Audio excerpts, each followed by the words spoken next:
Hello guys, this is your friend Shinobi Addict 2.0 and we are back with a new fanfic. Which is What If Kurenai and Anko Got a Children by Naruto, Part 1. And if you enjoy this fanfic then please press the like button and subscribe to my channel for more fanfic like this. And now let's start the fanfic. October 10th. The fourth Hokage Minato Namikaze and his wife had just had a baby. He looked at his wife who was unconscious at the time and picked up their little boy who was just born.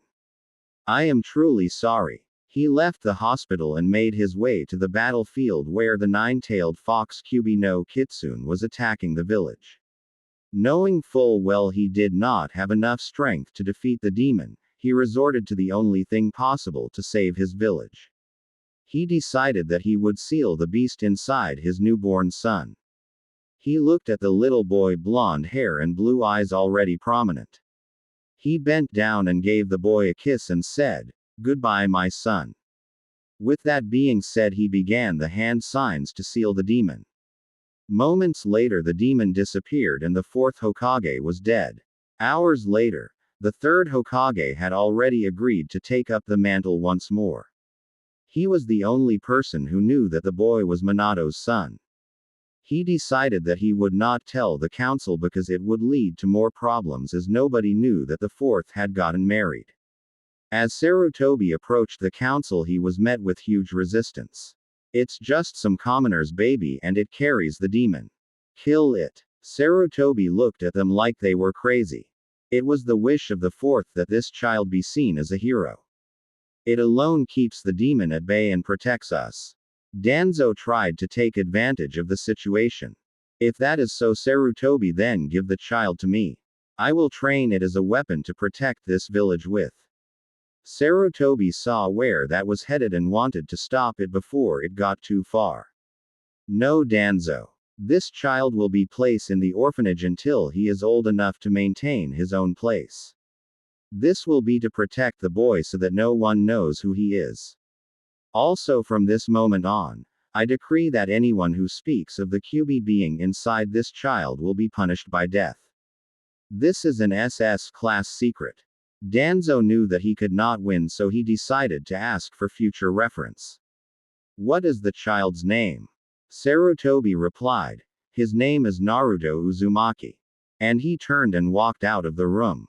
As Sarutobi took the boy to the orphanage, he could already see the hate-filled stares of the villagers. He looked at the boy and thought, "You're going to have a hard life. I am truly sorry." Meanwhile, nobody knew that Naruto's real mother had already been told that her child was dead, and so was the fourth Hokage.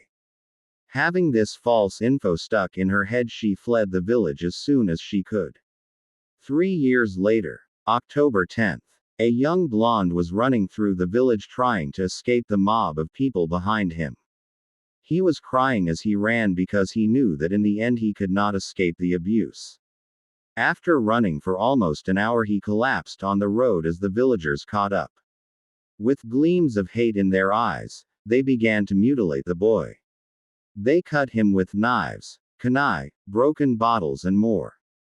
They beat him with bats, sticks, or anything they could pick up.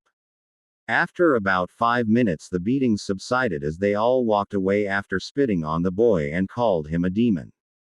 Kurenai Yuhi, who was a genin at the time, not sure of her age, so if someone will help me with that I would appreciate it, stumbled across the scene. She ran up to the boy to see him nearly dead from blood loss. She immediately picked the boy up and took him to the hospital. When she got there, they refused to even look at the boy. She was stunned. She immediately ran to the Hokage and begged him to help the boy. Sarutobi, who knew it was Naruto, immediately grabbed the boy and Kurenai and took off to the hospital. As they saw the Hokage walking up with the boy, they knew that they were screwed. The man in charge decided he would later get revenge on Kurenai for bringing the Hokage. Sarutobi looked at them and said with a rage in his voice, "You will give this boy medical attention or every one of you working in this hospital will be banished from the village under pain of death." They immediately began healing the boy. After about an hour, the boy was put in a recovery room with Anbu guarding the door and windows.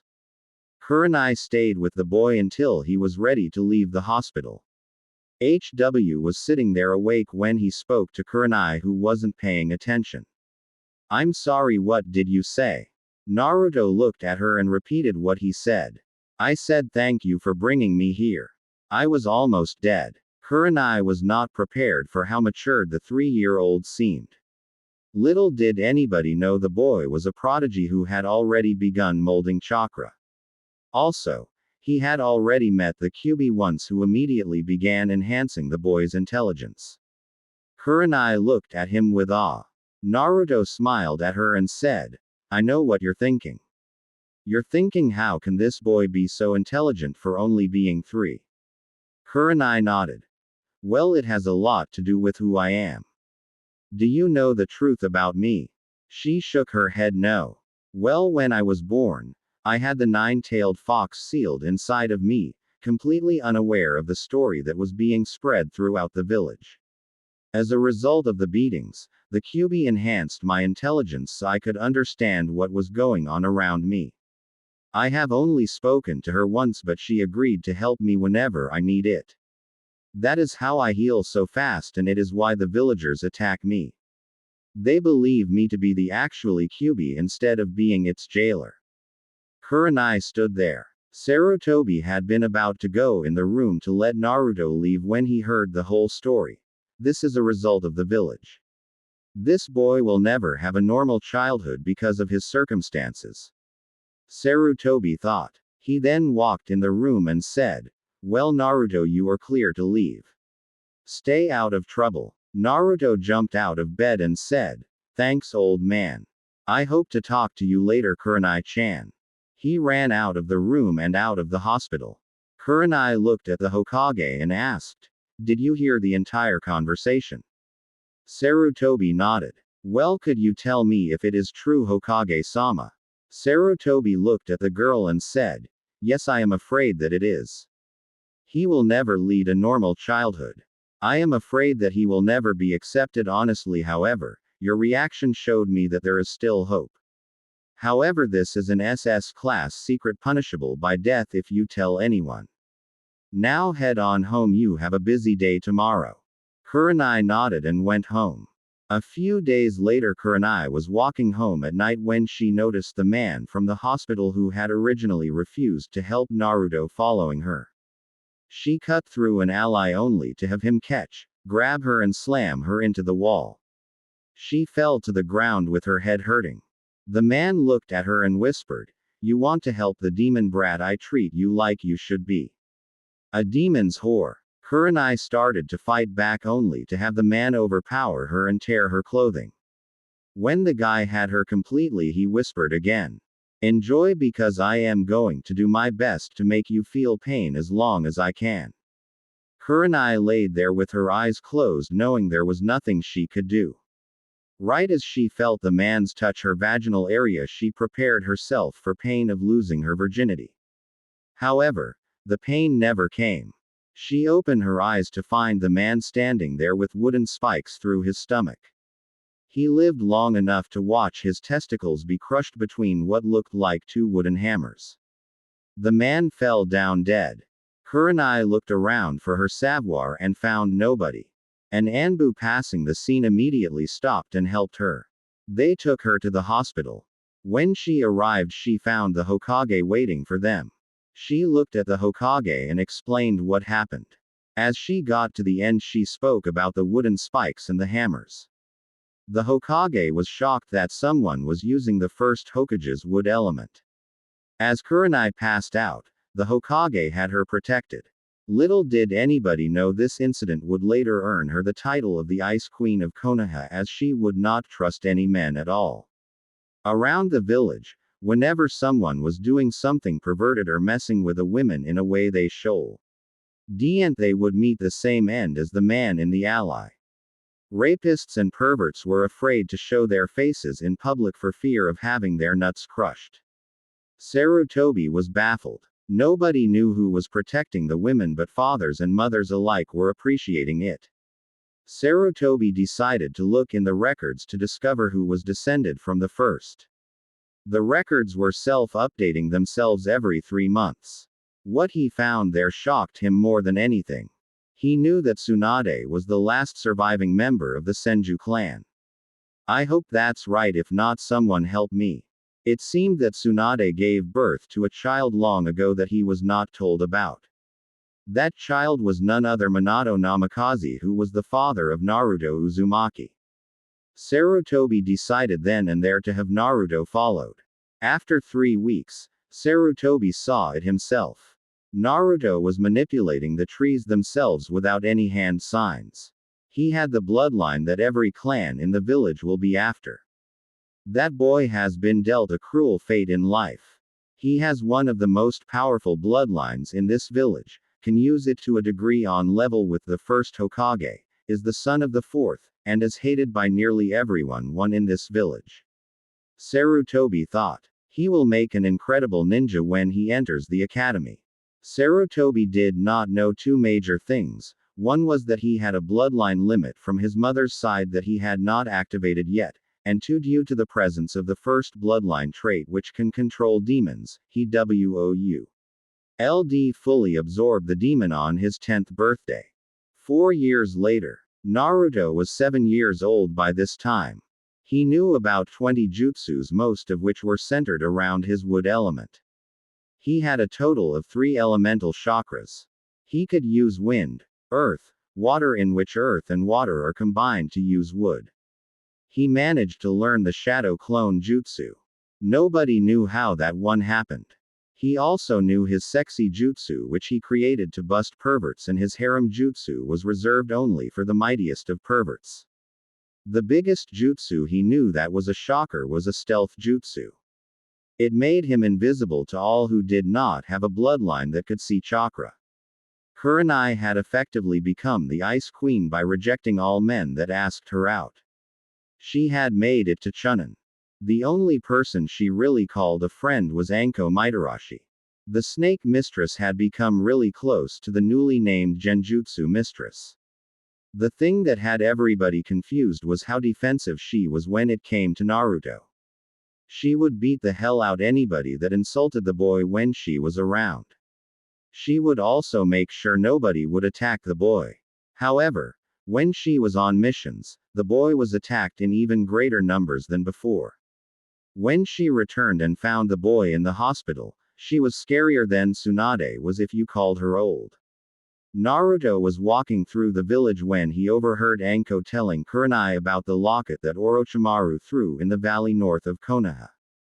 It was too deep for Anko to retrieve it. Kurenai asked her what was so important about it, and Anko replied that it was her mother's and it had a picture of her family in there. Naruto immediately decided to get the locket back for her since she was one of few who were nice to him. He traveled for an hour until he found the valley. He used his wood to search the bottom of the valley and found the locket. On the way back to the village, Kyuubi spoke to him. "Hey kid, why are you doing this?" Naruto replied, "Because she is one of the few who do not hate me. Even the children want nothing to do with me. Well, just don't get hurt. I hate having to heal your sorry." While Kyuubi was being mean, in reality she had begun to care about the boy. She was worried that he would end up going crazy and trying to kill everyone. Not that she would mind, that she just knew that it was not in him to be a murderer. "It's okay, Kyuubi-san, I promise I will watch after myself. I will try not to get hurt." Kyuubi smiled at this and didn't say anything. Naruto decided to follow Anko and Kurenai home because they shared an apartment. Once they were leaving again, he slipped inside the house. He left the locket on the table with a note saying, "I don't know what it's like to have a family, but I overheard you saying this was your mother's. Take care of it. Signed, Mr. Smiley." After doing that, he slipped out of the apartment and disappeared. A few hours later, Anko and Kurenai returned home only to find this. Anko could not believe her eyes. It was her mother's locket. She broke down into tears. Kurenai stood there amazed at what she saw. Secretly, she was wondering if it was the same guy who had saved her from being raped. Naruto was looking in the window when he saw Anko's happiness. He turned and disappeared into the night. As he approached his shabby apartment, he noticed that something was off. Someone had broken again. This time they didn't trash the place. Naruto was afraid when he noticed that exploding seals were all over the place. Before he could even move, the explosions caught him and threw him out the window. Anko and Kurenai were startled when they heard the explosion. Kurenai realized that it came from the direction of Naruto's apartment. They took off for the boy's place. As they arrived, so did the Hokage. They looked at each other in silence. The explosive power had leveled the entire complex. When they began to look for the boy, they found an odd-shaped human cocoon. It unraveled itself to expose a young boy with bright blonde hair and really burnt skin. The major damage Kyuubi had already healed. It cost so much chakra for Kyuubi to fix the damage it actually made her tired. They looked on as they found the boy who should by all rights be dead lay there. Kurenai was the first to speak up.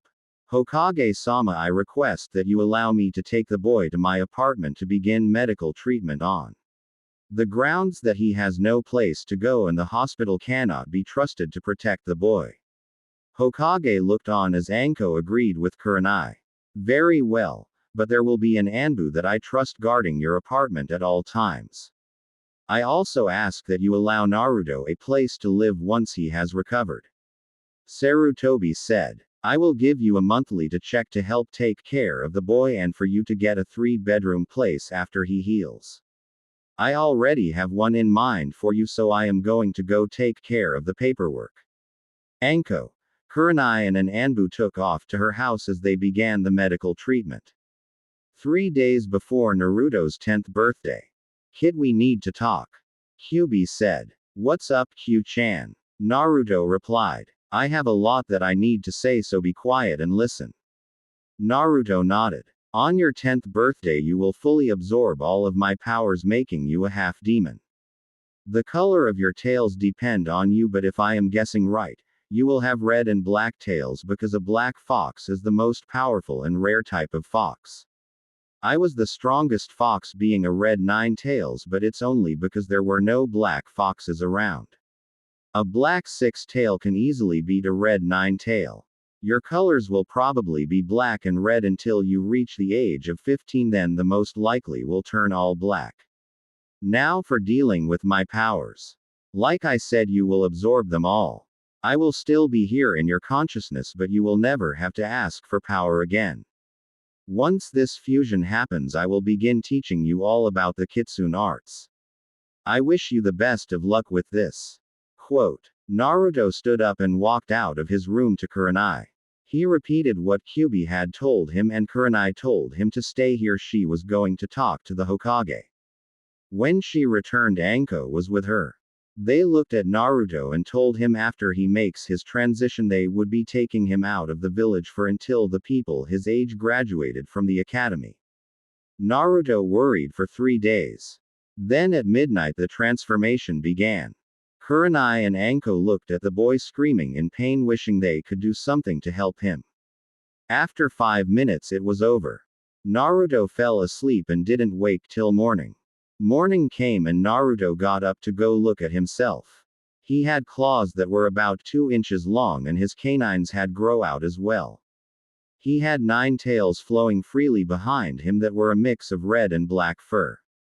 He had fox ears of the same color. He walked out where Kurenai and Anko sat waiting on him. They had previously gotten everything ready to leave the night before. When he walked out they both looked at him and thought the same thing. The tails were so cute. They both got up and walked over to start petting his tails. He stood there while they petted them for a while before saying, "Are we leaving or are you going to pet me all day?" They both blushed as they all got their gear and headed out. As they left the village, Naruto looked back at the village that hated him and thought, when I return you all are going to learn that I am not a weakling you can beat up anymore. He turned back to Kurenai and Anko and they all vanished from view. The Chunin sitting at the gate was bored out of his mind. Nobody had approached the gate all day and he was bored. He was staring into space when he noticed 3 figures approaching the gate. He immediately sent word to the Hokage and prepared himself. State your name and purpose for entering the village. He said, praying they were friendly. The black-haired red-eyed woman pulled out her leaf head protector. My name is Kurenai Yuhi.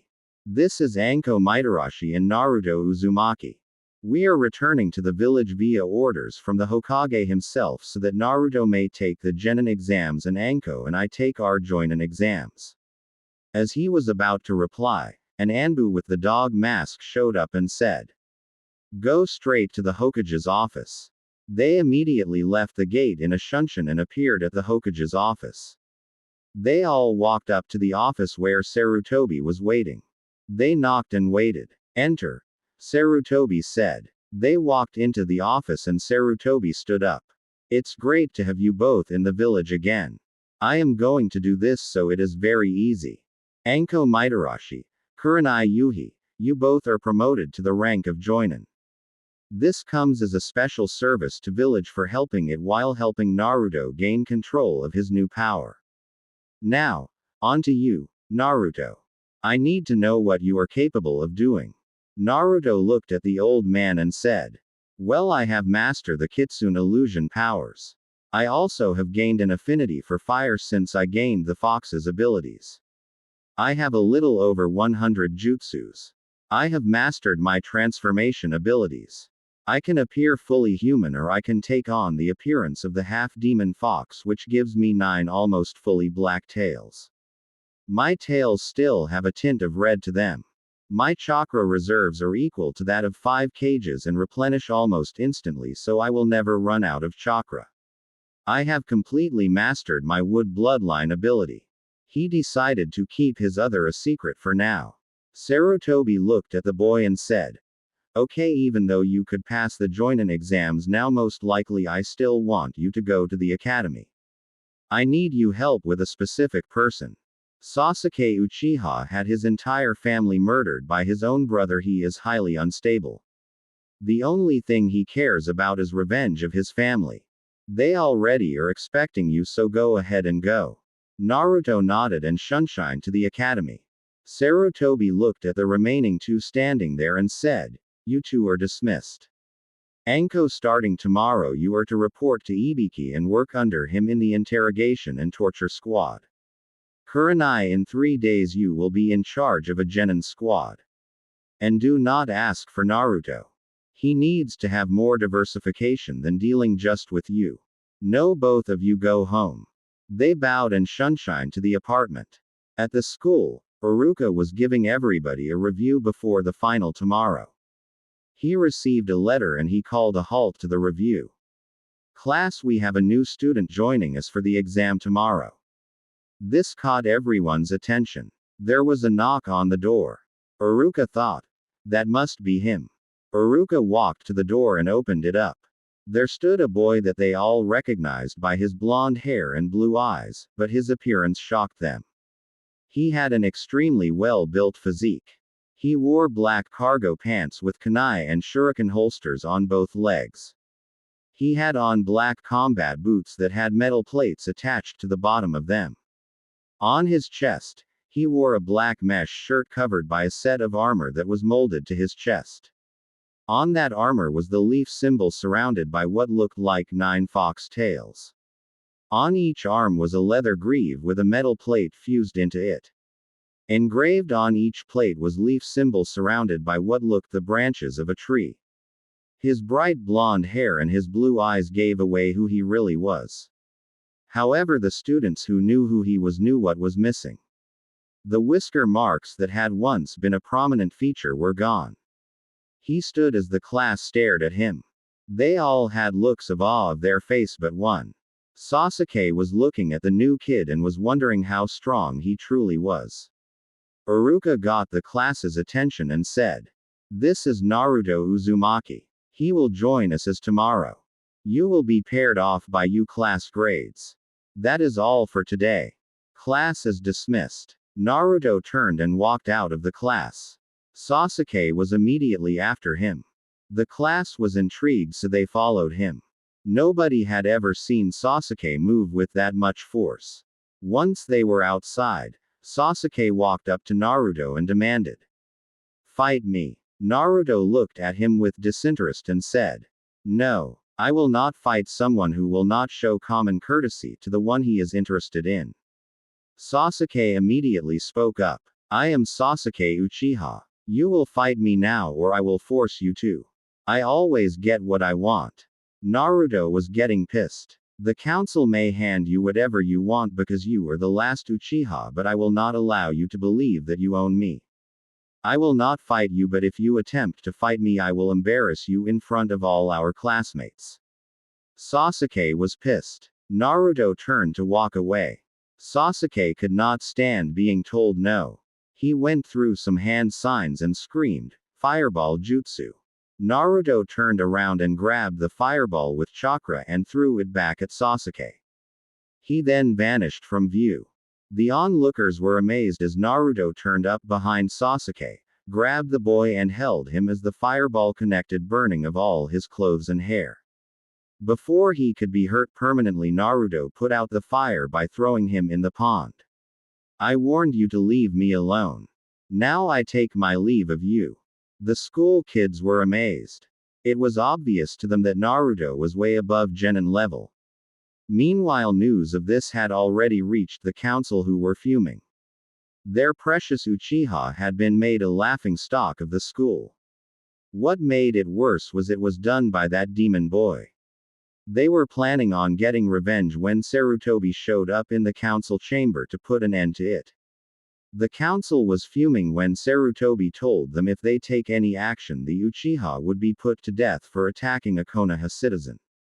Sasuke had started it and Naruto defended himself, so no action was taken for fear of losing their precious Uchiha.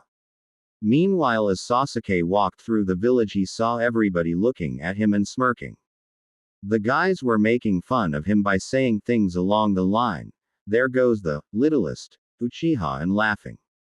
Meanwhile, the females were laughing at him, and wiggling their pinkies at him. Most of his fan club was looking at him and laughing. They had lost all respect for him. If you haven't noticed by now, I hate Uchihas. They are nothing but petty thieves who steal jutsus. They never work hard and expect things to be handed to them. Obito and Itachi aside. There will be a lot more Sasuke bashing, so if you don't like it, do not read it. The only major fangirl he had left was Sakura. The next day at the academy, and it was Naruto's turn to take the exam. First was the hit the targets part. Naruto easily nailed all targets in the dead center. When it was time for him, Iruka told him, "Make 3 clones and you pass." Naruto asked, "Can it be a clone of higher caliber?" Iruka was puzzled. "Yes it can, but why do you ask that?" Naruto looked at him and created 30 shadow clones. He then dispelled them. He tried to make a normal clone and only one showed up and looked pathetic. The answer is simple: my chakra capacity is so high that making regular clones is impossible. I cannot reduce my chakra to that low of a level, so I just use shadow clones. Iruka looked at him and said, "You pass. Here is your headband." Naruto nodded and walked out of the exam room to his seat. He immediately performed a few hand signs, mumble a few words, and the design on his headband had changed. In the center was the leaf symbol. On the right was the 9-tailed fox, and on the right was a tree. The fox's tails wrapped around the leaf, only to meet the branches that also intertwined around the leaf symbol. He sat back, looked at his handiwork. He placed it on his head as the last person finished their exams. Everyone noted Naruto's headband and was in awe. Naruto was noticing everyone's reactions. Mizuki was enraged to the point to where he forgot about trying to steal the scroll. His new objective was to kill Naruto Uzumaki. After Iruka finished the team announcements, Naruto thought about the teams on his way home. Team 7 was himself, Sakura, and to his displeasure Sasuke. The idiot tried to attack him again. This time Naruto hung him by his underwear from the edge of the academy roof. Their joinin sensei was Hitaki Kakashi. Team 8 was Shino, Hinata, and Kiba under Kurenai as their sensei. Team 10 was Shikamaru, Ino, and Choji under Asuma, and they had their meeting and were to meet Kakashi in the morning. Naruto got to his house only to find Kurenai sitting on the couch drinking some tea. "How was your team, Kur-chan?" She looked up and smiled. "They did very well. They passed their tests and will be starting missions in the morning." "How was yours?" Naruto replied. "They sucked. All we did was introductions. Plus I am stuck with an Uchiha who thinks I should bow to him and an annoying fan girl who is so far up his she probably could throw a kunai out his mouth. Not to mention I have an instructor who will obviously never show up on time. I see no chance of having teamwork. Uchiha is too busy trying to fight me and Haruno is too busy trying to kiss him." Kurenai looked at him and said, "I wish you were on my team. But the Hokage said it would be better if you were put with someone else to help diversify yourself among the new genin." Naruto just looked at her like he noticed something new. When she said she wanted him on her team, it was in a way that made him believe that she didn't want him as a student but something more. He decided to test the waters a little to see if his theory was right. "You look really tense, Kur-chan. Would you like a massage to help you relax?" Kurenai looked at him with lust in her eyes. She had been given a massage by him before and it was to die for. She didn't know what he did, but the last massage had felt so good that she had an orgasm during it. "I would love one. My neck is really stiff. I want you to strip down to just your panties. I want direct access to your skin," Naruto replied. Kurenai was shocked. She had never let any man touch her the way he had, and yet here he was asking for more. Kurenai said, "No. After what happened to me, I will never bare my skin to just any man. I refuse to put myself in that situation." Naruto knew what was going on. He knew that if he didn't come clean then and there, that Kurenai would never trust him again. "I am sorry, Kur-chan. I should have told about this sooner. I know exactly what happened that night. I know because I am the one who saved you. The man that attacked you was a med ninja who was in charge of the hospital. He attacked you because you brought the Hokage there and he forced them to help me, the demon child. I am sorry that you were put in that position because of me. I just want to help you relax, and the technique that I wanted to use requires direct contact to the skin. I'll be going now. I am sorry." He turned and walked to his room. Kurenai sat there for a minute stunned. She thought, "Finally it all makes sense. I always thought it was him, but I never could prove it. I have always been there for him, and in his own way he has been there for me. I need to make this right." She got up and walked to Naruto's room. She heard him inside. She opened the door only to find him packing his things. "What are you doing?" she exclaimed. "I am righting the wrong done to you. I was the cause of a lot of your pain, so I am leaving so you won't be hurt again," Naruto said with a sad voice. Kurenai smiled as she said, "Naru-kun, the only thing that would hurt me now would be if you left. Please put your stuff down and stay with me." She walked over and hugged Naruto as he looked up at her and smiled. "So would you still like that massage?" Kurenai looked at him and replied, "Yes, I would, but if I have to get down to my panties, then you have to strip down to your underwear as well." Naruto thought, "Let's see how far I can take this," as he looked at her and smiled. "Agreed, but since we are talking about fairs, since I won't have anything covering my chest, you can't either." "That means no bra." Kurenai again was shocked. This boy is going to keep this going. "You know what, so will I." Kurenai thought perversely, "Well, if I cannot wear a top, you can't wear any bottoms. I think that's fair since I actually have that are normally covered," Kurenai stated. Naruto thought, "Damn, she's willing to keep this going. Oh well, might as well make myself the winner. Well, since that would show you the only thing I have that's secret for a male's body, you should be as well." Kurenai smirked as she said, "Okay," and immediately stripped down and walked to the living room. Naruto stripped and followed her out. Anko was heading home after a day of torturing people for information. For some reason, that aspect of her job really turned her on. As she approached the door of the apartment, she heard Kurenai moaning inside. She sneaked to the window to see what was going on. All she could see was a Naruto and a Kurenai in the middle of the room. Kurenai was screaming in pleasure. Anko went around the front and went inside. She expected to see Naruto claiming Kurenai's virginity, but instead she saw Naruto sitting on top of Kurenai giving her a massage with chakra in his fingertips. Kurenai screamed out, "Don't stop. Oh God, don't stop." Kurenai was having an orgasm just from the massage. They both looked up to find Anko standing there. "I want to join." Naruto looked up and smirked. "Come on over, there is plenty to go around." The following morning Naruto headed to the training grounds. He got there only 5 minutes before Kakashi did. As Naruto walked up, she started to scream at him for being late. When he silenced her, "Shut up and listen. Somehow this test is going to be based on us working together. So let's do this and everyone goes home happy." They both sat there in silence as Kakashi showed up. "Today you are taking your final genin test. I have 2 bells. You must get them by noon or you all will be sent back to the academy.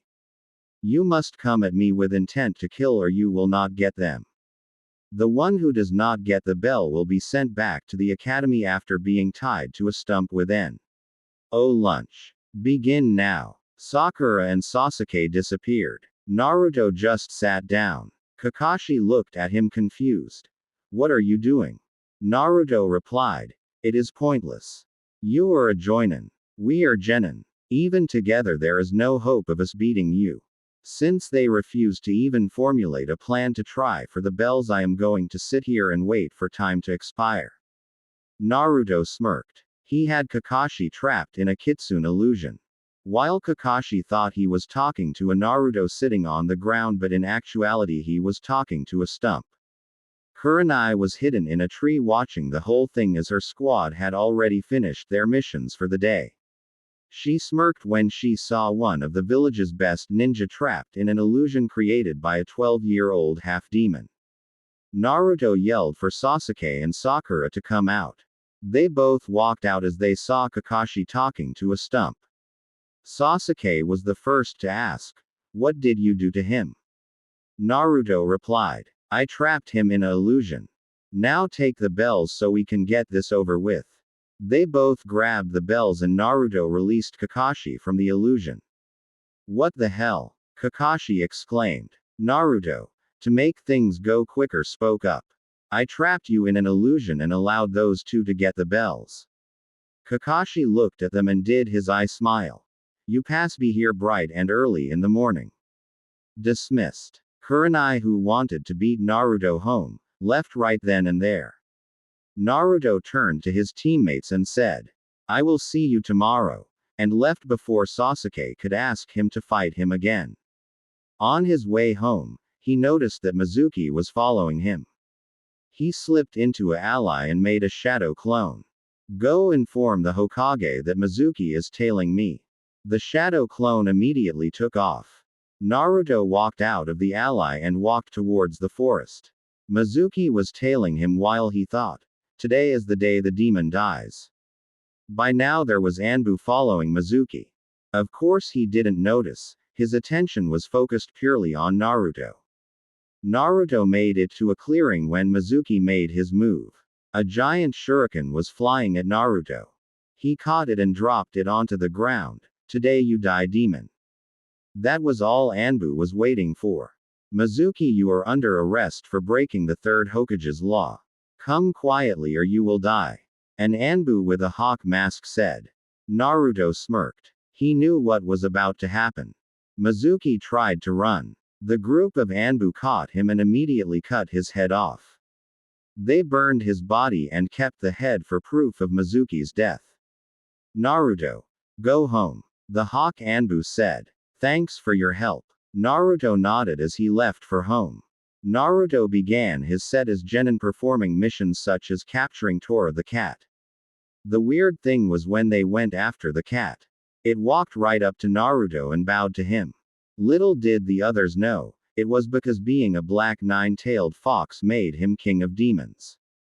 Kyuubi had been the queen of demons, seeing as how she was the most powerful, but in the end, black beats red. The cat was safely returned to the Fire Lord's wife. They continued their missions when one day a red-headed woman walked straight towards Naruto. Naruto immediately smelled that she was a fox, and took off towards the woods. The red-head chased him. Neither of them noticed that Sasuke saw this and followed. Naruto was focused on the fact that a fox was chasing him. He never bothered to notice who had followed him, since his attention was purely on the fox. As they reached the woods, Naruto called out, "What do you want?" The red-head simple stopped and bowed. "My name is Nina. I am the eight-tailed fox that took over for Kyuubi no Kitsune when she was captured in this world. I came myself to see if the rumors were true." Naruto quickly replied. "What rumors are you checking into?" Nina smiled a fox-like grin as she released her tails, showing 8 bright red ones. "I came to view for myself the so-called nine-tailed black fox. If you are one, then you will gain control of all the demons. No matter what order you give, it must be followed, or the ancient vows all demons take will siphon of their power, leaving them helpless. So release your tails so I can see what I came to see." Quote. Nina noticed that Sasuke was hiding but didn't say anything. If Naruto was not saying anything, then she assumed that it was not a big deal. Naruto, however, didn't even notice that Sasuke was there. His attention was focused purely on the eight-tailed fox in front of him. Naruto looked at her and sighed. "Very well. You will see what you came to see." Naruto concentrated for a minute as he assumed his demon form. He stood there in all his glory. 9 almost solid black tails swished around him. His ears were elongated and covered in the almost black fur as well. His canines were longer and his whisker marks were darker. His fingernails turned into claws. "This is who I really am. I hope you like it." Nina stood there and looked at him. She could not believe that a half-demon was the most powerful of all. But the tails were the proof. She bowed to him and replied, "Thank for that. I am sorry that this had to be done, Naruto-sama, but it was necessary." Quote. Naruto smiled. "It's okay, please stand up. I have some questions for you." Nina was more than happy to oblige. She replied, "Ask away." Naruto nodded. "First thing, what are the benefits of being the Lord of Demons? Secondly, Kyuubi was supposed to be able to talk to me after the fusion. Why has she not said a word?" Nina looked at him in surprise. "Well, first let me say I figured you would ask about your tails not being solid black. But, now to answer your questions. First thing is, all demons will obey your command. Secondly, you have the power to bestow demonic powers to anyone of your choosing, that includes things like the Sharingan. That bloodline came from Kyuubi herself. Thirdly, you cannot die of old age. You will come into your full powers at age 14. And you will gain the ability to transform into a huge fox like Kyuubi did when she attacked your village when you reach the age of 17. However, since you are part human, you can still be killed. It will just take a lot more than most humans have. You could take a direct blow to the heart, and as long as you release your demon powers, you will live and be healed. However, if your heart was removed, you stand no chance of living. You are immune to all poisons. You will continue to age until you reach 20. At that point in time, your body will stay there forever. Kyuubi herself was almost 10,000 years old. Also, you can sign any summoning contract you want. There is no limit for you. I suggest that you start with the Fox contract. You will be the first to sign it, and it just so happens I have it with me. Here. Naruto signed the contract as she kept talking. Now that things are in order, I will tell you about Kyuubi. The reason she has not spoken since the merger is losing that much power sent her into a state of sleep. She also probably helped adjust your body to all of the power you received. She should wake up in a few months, and at that time she can begin teaching you all of the things about the demon world. Naruto looked at her and said, "Thank you for the answers." Nina looked at him and bowed again and replied, "It is my pleasure, my lord. I have one request to make of you if you would allow it. My daughter is a medical fox of the highest caliber. She is a red fox and just obtained her 5th tail. I wish for you to allow her to accompany you until you come into your full powers. It is my way of protecting my lord from future harm." Naruto looked at her and performed a few hand seals. Summoning jutsu. A red 5-tailed fox saw Naruto and bowed. Nina looked at Naruto and said, "This is my daughter Celestium. With that taken care of, I will take my leave of you. Good day." Naruto looked at Celestium and said, "Let's get a few things straight. First, I don't want to hear none of this Sama crap. Second, I am not your master. We are going to be friends and partners. Thirdly, you cannot be seen by any villagers or ninjas, so stay hidden until you feel me leaving on a mission. Then you can join us, okay?" Celestium looked up at Naruto and replied, "Okay, Naruto. I am going to go make a den for me in these woods. I will see you later." And with that she took off to make her a den. Little did Naruto know, Sasuke had followed him to the forest and hid while Naruto and Nina talked. After hearing the part about how Naruto could give demonic powers to anyone he wanted, he took off back towards the village. He had decided that when the time was right, he would use this information to make Naruto give him the power to kill Itachi. Naruto made his way to the Hokage Tower after that so they could receive their next mission. When he arrived, he found that Sasuke was out of breath and Kakashi had already been given the mission. Kakashi looked at him and said, "Our next mission is AC rank to escort the bridge builder Tazuna back to his home in Wave Country. Head home and pack for 2 weeks. Then meet at the gate in an hour." Naruto ran home, got the stuff he needed, sealed it all into scrolls and put the scrolls in his pockets. When Naruto got to the gate, Sakura sneered at him. "Baka, where is your stuff?" Naruto looked at her calmly and replied, "It is sealed into scrolls. I will use it when I need it." Kakashi arrived with Tazuna and Team 7 began walking towards Wave. Naruto noticed 2 things. One, Celestium was following the group. That was good, he thought.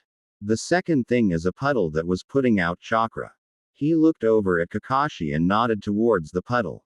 So he noticed it too. That boy is something else, I tell you. Kakashi thought. As they walked by the puddle, 2 ninjas came out and had a chain around Kakashi. Before they could even pull on it to shred him, Naruto used his wood ability to bind them in their place. When they could not move, Kakashi reappeared and the clone trapped in the chain disappeared.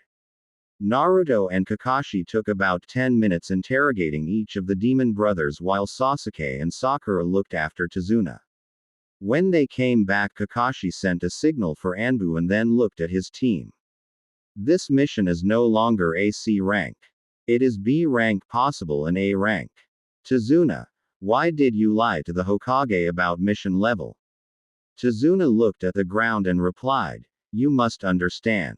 My country is poor. All we can afford is AC rank. That is why I am building this bridge. It will help commerce and free Wave from poverty. Have you ever heard of Gato?" Kakashi replied, "He is a crook. On the surface he deals with shipping, but underneath he is a drug dealer and a spearhead for a lot of criminal activities." Tazuna nodded as he continued. "That is right. Building this bridge would free us from Gato's control. That is why I am being targeted by his hired ninja." Kakashi looked at Team 7 and they all nodded. Kakashi said, "We will continue this mission under one condition.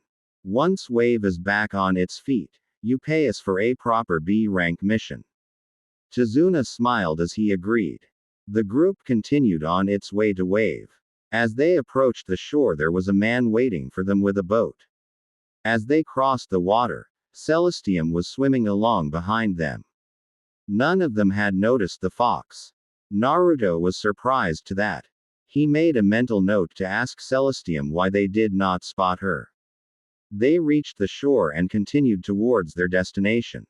Get down! Kakashi yelled as a huge blade flew over their heads. Once it embedded in the tree, a ninja landed on top of the blade. Kakashi stood up as the others got into a formation around Tazuna.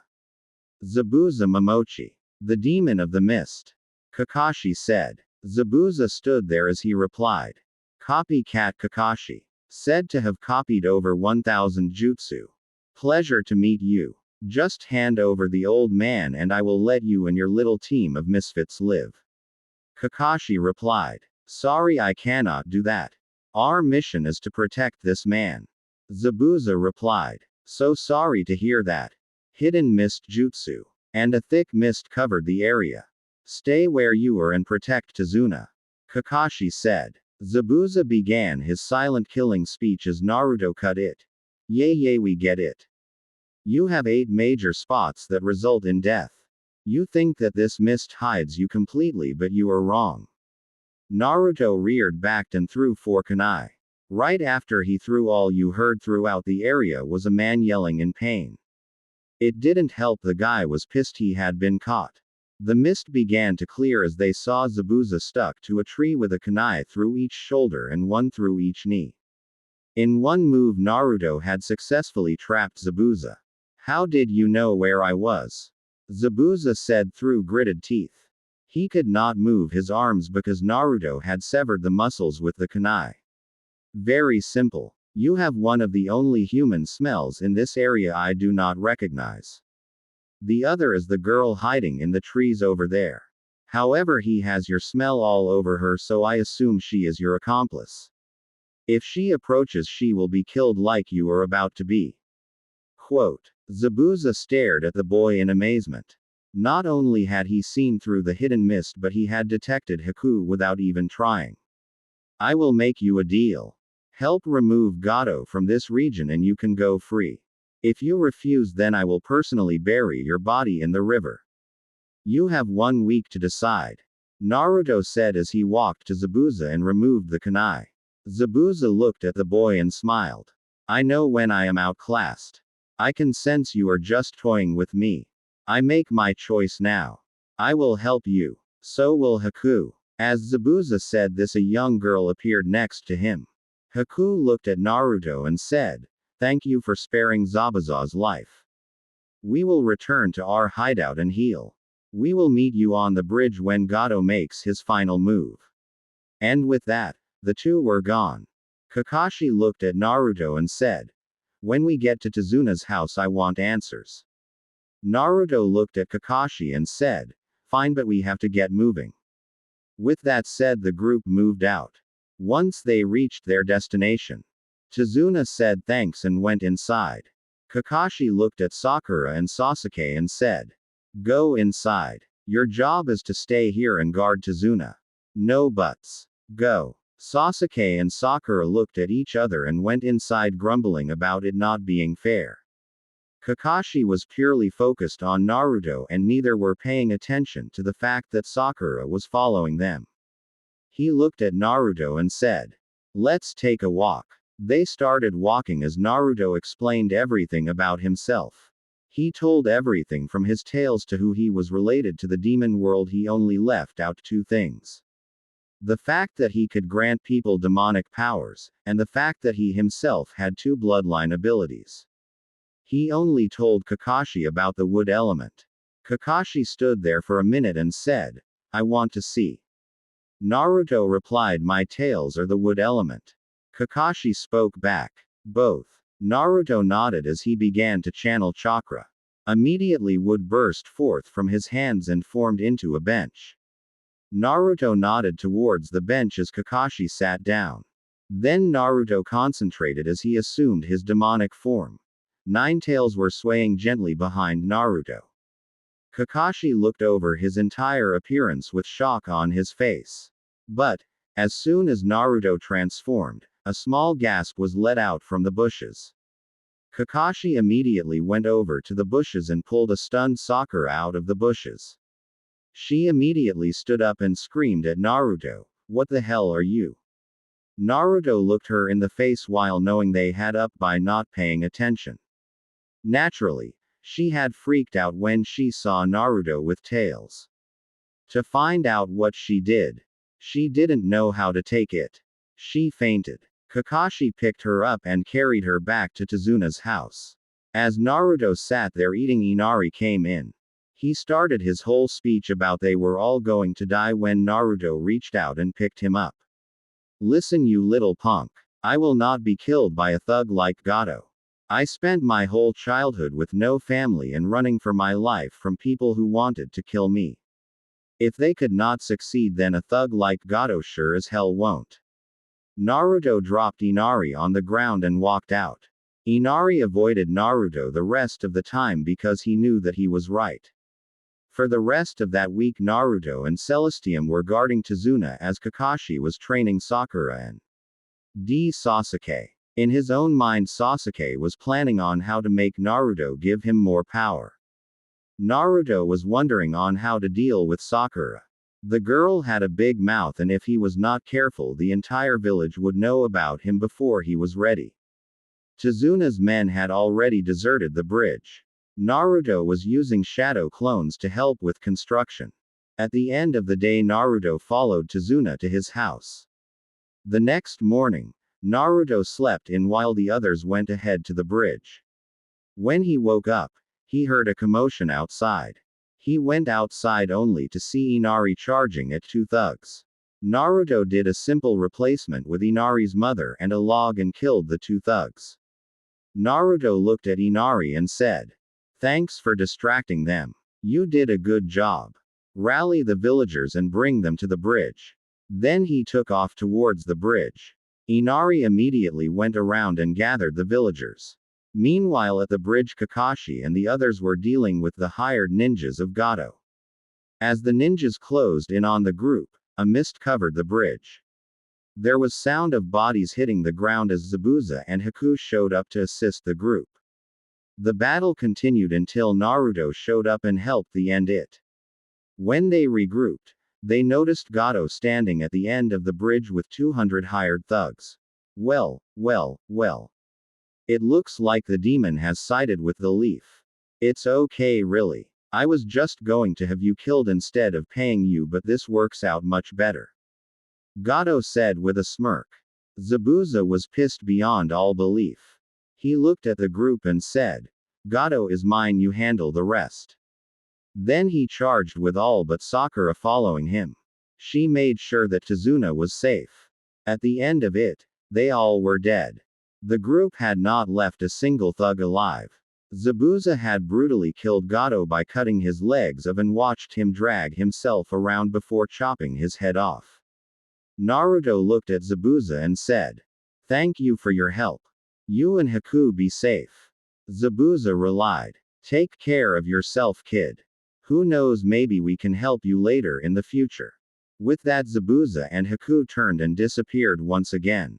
After the bridge was finished, Tazuna, Inari, and the rest of the village were there to see the group off. As the group walked away, Inari pointed out, "We still haven't named the bridge yet." Tazuna looked at the group leaving. "There is nobody that put more effort into helping this town than that boy. I say we name it the Great Naruto Bridge." With that being said, the village let out a cheer of approval as the ninjas from the Leaf Village vanished from view. The whole way back to the Leaf Village, Sakura was staring at Naruto. "He is still part human and we do make mistakes every now and then," he knew since he was informing Kakashi about it that he could have used an excuse that it was genjutsu training. To rectify his mistake, he decided now was the time to screw with her head. "Why do you keep staring at me like I am going to grow a tail or something?" Kakashi caught on and decided he was going to have a little fun as well. Sakura replied, "You do have tails. I saw them." Naruto bust out laughing. "You must have hit your head. I don't have a tail. See?" Naruto turned his towards her and shook his butt at her. Sakura started. "You're lying."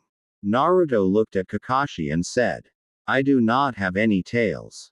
Kakashi added. There was no tail, I would have seen it.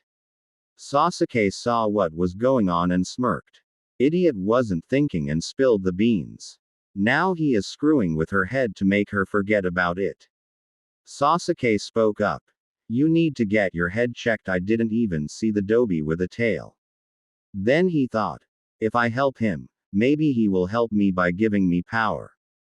Sakura thought she was going crazy. She screamed and then stomped off. Naruto smirked and walked off towards the forest. I am gonna do some training, Kakashi-sensei. See you later. With that being said, Naruto walked off into the woods. After he was out of range, Celestium showed up. She had been following the group invisibly. Naruto looked at Celestium and said with a smile. How were you able to make everyone in the group unable to see you? I shrouded myself in a kitsune illusion. That is how. Celestium replied. Naruto said with a smirk. I want you to make yourself invisible to everyone but Sakura and me, and I want you to follow her. Make her think she is crazy. Nobody can even hint that you are around. Celestium turned into a little girl and replied. Don't worry, my lord. This will be lots of fun for me. And Celestium slipped into the village after her. Sakura was walking through the village thinking about what happened and wondered if she really was Jew.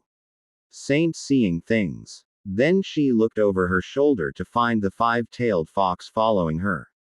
She began to run, all the while thinking this was Naruto's fault. After running for a bit, she saw the fox was still behind her. She looked at the villagers and screamed. Stop following me, you stupid fox. The villagers thought she was crazy. Several looked at her and told her there was nothing there. Everywhere she went, the fox was there. It was in her house, at her favorite restaurant, it was even at the hot springs.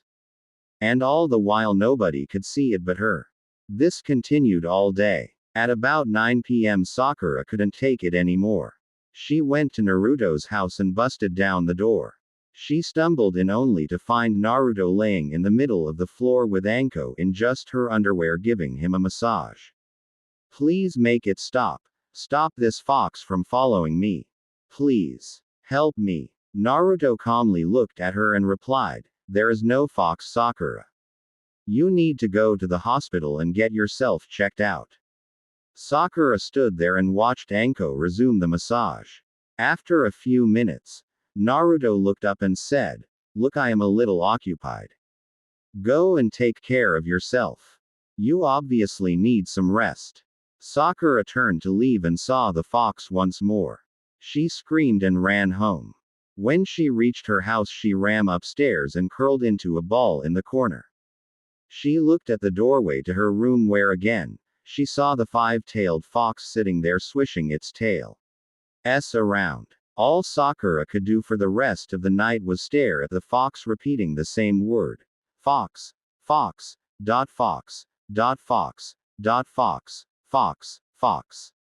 The following morning when Kakashi met the group, he was 2 hours late.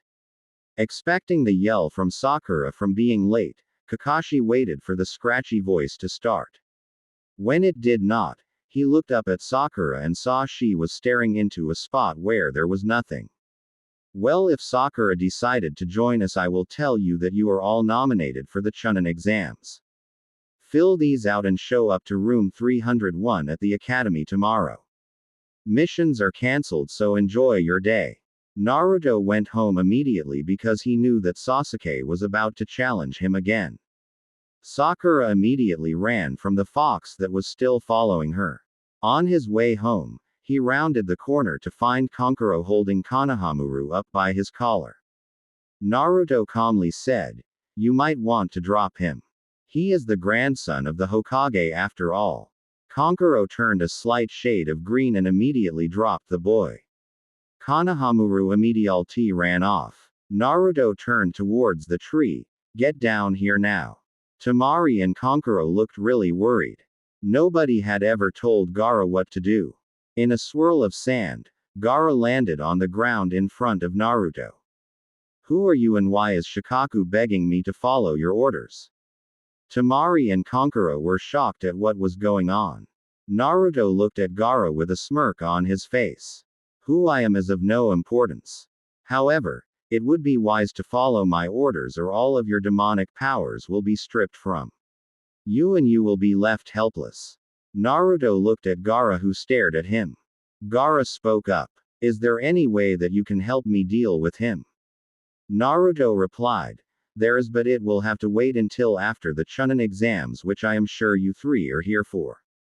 You. Naruto was interrupted by an annoying Sasuke who was trying a sneak attack on Naruto. Naruto turned and backhanded him into a tree.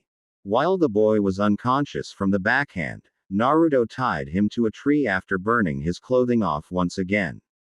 He then sent shadow clones running all over the village screaming that Sasuke was untied to a tree. While the council was pissed, the rest of the village sought amusement for his predicament. After today he would no longer be known as the Great Uchiha. Naruto turned back to Gaara. Sorry for the interruption. As I was saying, I can help you, but we have to wait. The modification of your seal would put you out for at least 2 weeks. I promise I will help you if you agree to one thing. You will not kill any leaf shinobi. Gaara looked back at Temari and Kankuro. I agree. Now I must do something as a show of good faith, as I hope you will. At the end of the Chunin exams, Sand and Sound will attack this village and attempt to destroy it. At that time we will join the leaf and help with the war.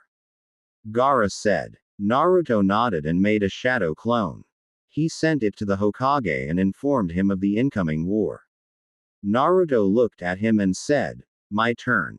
Release Shikaku enough so he can hear me. Gaara did as he was told, with Temari and Kankuro cowering in fear. Shikaku was released and said, what can I do ya for today? Naruto looked at Shikaku and said simply, you will leave this boy alone. Your power will be his to wield and you will quit tormenting him. Understood. Shikaku pouted and said, I was afraid of that. Fine, you win. Shikaku released the hold and Gaara resurfaced. Thank you. He is already following your orders. I don't know who you are, but thank you. Temari. Kankuro, let's go. Our sensei is waiting for us. They nodded as they turned to walk away. Naruto spoke up once more. My name is Naruto Uzumaki. If you need anything, let me know. Gaara nodded as they walked away. These Chunin exams are going to be interesting indeed. Later that night, Sakura was running from the fox that never seemed to tire out. She saw Sasuke and tied to a tree. She immediately let him down. Sasuke had woken up a few hours ago but could do nothing as the people walked by laughing at him. He was so pissed off that he decided to attack the first person he could. Unfortunately for Sakura, that was her. He knocked her out and then burned her clothes off. He felt that someone should have to face the same embarrassment he did. When he had most her clothing burned off, he busted out laughing. He realized that Sakura stuffed her bra. She was no bigger than most girls wearing a training bra. He walked away laughing at her. She woke up a few hours later only to realize that she wasn't, everybody walking by her was laughing at her. She started crying as she ran home, not believing that her Sasuke had done that to her. She looked over her shoulder only to find the fox following her once again. She cried even harder as she ran home. The following morning, Naruto meets Sasuke and Sakura as they made their way to the academy. Naruto noticed Sasuke glaring at him. Listen. You and your chicken butt haircut can glare all you want, but unless you want a repeat of yesterday, I wouldn't try anything. Sasuke just continued to glare. When they reached the academy, Naruto immediately noticed the genjutsu. He dispelled it and continued on with Sakura and Sasuke following him. Kakashi was waiting for them. I am glad all three of you are here. This is a team effort, so if one of you didn't show up, then you couldn't take the exam. Kakashi smiled at them and said, good luck, and disappeared with a shunshin.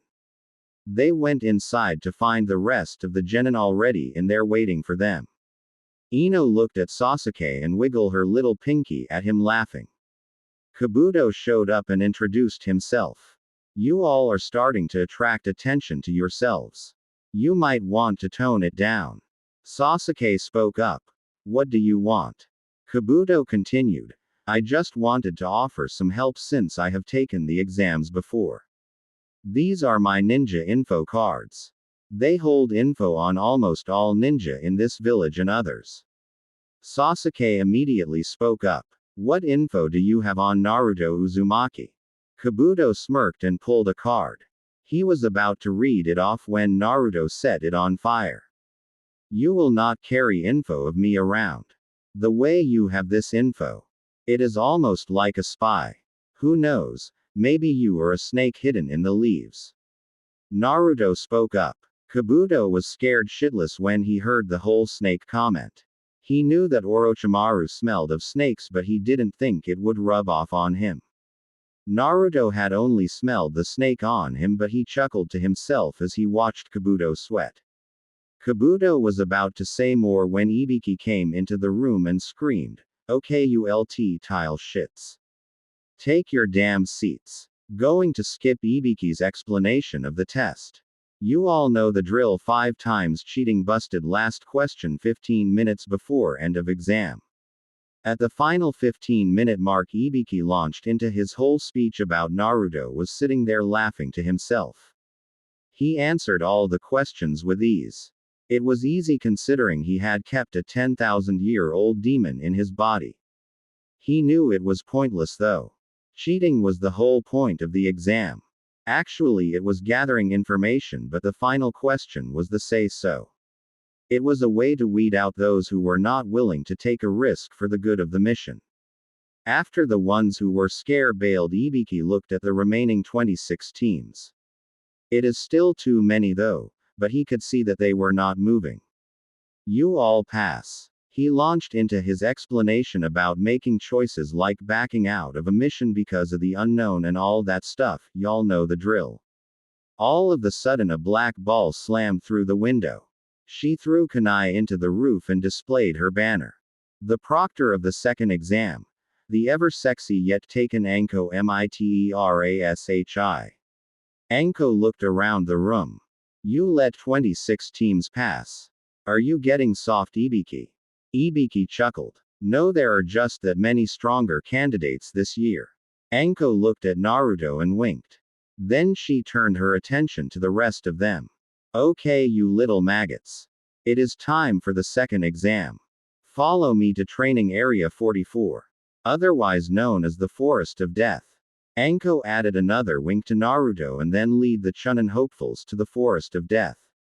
When they got there, Anko turned to the others and announced the rules of the second exam. Again, y'all know the deal here. Sasuke made a smart comment about how the council would get him promoted anyway, so he didn't have to even try. Anko immediately threw the kunai she was playing with into the ground right between his legs. You might want to be careful, you little faggot. Just cause the council worships the ground you walk on doesn't mean we do.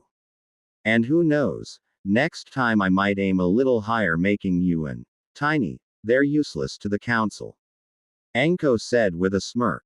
Everyone from Konoha bust out laughing. Sasuke was fuming. Anko was passing out the forms when a ninja from the grass handed her the kunai she threw back by her tongue. Here you go, Proctor. I just thought I would return your kunai. Anko replied. Thank you, grass ninja. Anko looked at Naruto as he waved her over. That ninja smells very strongly of snakes. And she is a lot more powerful than she is letting on. Anko nodded and licked his face. I love the taste of fresh meat. Then she whispered, good luck. After they went through and got their scroll, Naruto immediately pocketed it. When they reached their gate, Naruto turned to them and said, first thing you two find us a safe place to camp. I will scout the area. Sasuke was about to grumble when the look he got from Naruto shut him up. They both agreed. Sakura had made it back to the point to where Sasuke was a god among men. Naruto had Celestium stop following her for the Chunin exams. The buzzer sounded and they made their way into the forest. Naruto looked at them and nodded. They split up and Naruto went after other teams. Sasuke and Sakura made the camp while Naruto was busy fighting other teams. After a while, Sasuke and Sakura heard movement. The grass ninja came out and began attacking them. Sakura was immediately knocked out. After a few minutes, Sasuke was finally able to activate his Sharingan. Orochimaru watched as Sasuke activated his Sharingan. With it just activating, this will make it much easier to corrupt. Now for the curse mark and a little bit of fun for me. Orochimaru thought. Sasuke was running out of chakra and Orochimaru had revealed his true self when a fireball hit him in the face. With this gift, you will seek me out for power. I promise that, Orochimaru said as gave Sasuke the cursed heaven seal. With that being done, Sasuke passed out. Orochimaru smiled in glee as he dragged Sasuke and Sakura back to the camp the two set up. Orochimaru then proceeded to take off Sasuke's pants. This is going to be fun, Orochimaru said to himself as he was laughing outside. He then proceeded to take the boy and bent him over a stump. He looked at the boy's virgin before shoving his up it. Orochimaru groaned in pleasure as he raped Sasuke. He was going to keep going when he heard Naruto approaching.